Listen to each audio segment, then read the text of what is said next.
ওঠে, ঘরের মধ্যে চোখে জলই ফেলে যায়।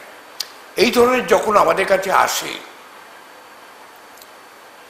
আমি তখন তাদের প্রশ্ন করি, হ্যাঁ রে মা, ডাক্তার কি বলল?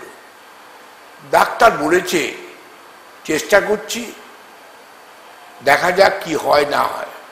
বাবা, আমি তো অনেক জায়গায় শুনেছি অনেকের সন্তান আপনি এনেছেন। আপনার একটা ভিডিওতে দেখলাম কামাখ্যা কয়েকজন পান্ডার ইস্যু আসেনি। তো কামাখ্যার পান্ডাদের যে ইস্যু আসেনি, তাদের যখন মুখের হাসি ফোলাতে পেরেছেন, আমি কি বাবা এতই অভাগা আমার মুখের হাসি ফোলাবে না? তখন ভেতরটা যেন, অন্তরটা যেন কেঁদে উঠে, কাঁপছে।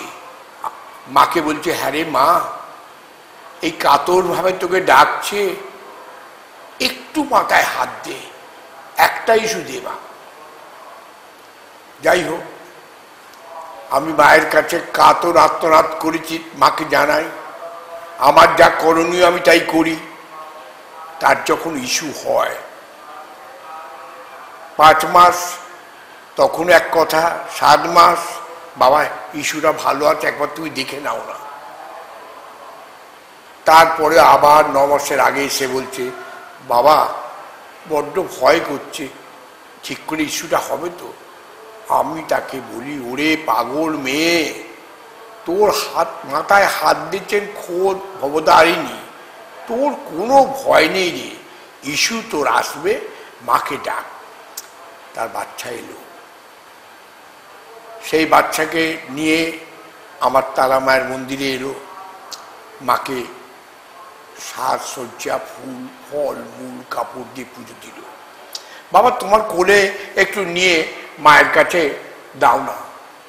এই যে এই করুণ কণ্ঠটা যখন ভেতরে একসময় বেড়েছে, আবার যখন ইস্যু নিয়ে এলো, এই যে কত নিজেকে কত কি মনে হয় আমি জানি না, তখন নিজের চোখ দিয়ে টস টস করে জল।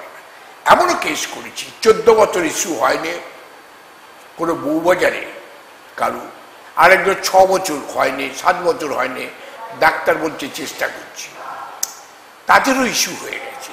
তা সবারই একটা সন্তান মা বলে তাকে ডাকবে, মা বলে সেই সন্তান যখন মায়ের গলাটা জড়িয়ে মুখে চুম্বন দেবে, সে ভালোবাসাটা হয়তো আমরা চোখে দেখতে পাবো না, কিন্তু মায়ের সেই আবেগের ভালোবাসাটা বিশাল একটা জায়গায় আসে।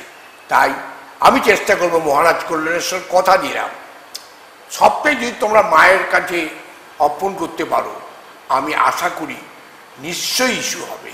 মা ছাড়া মহারাজের কোনো ক্ষমতা নেই, মহারাজ মাকে জানাবে, সেই আশা নিয়ে যদি আসো, নিশ্চয়ই তোমাদের মুখের হাসি ফোটাবার চেষ্টা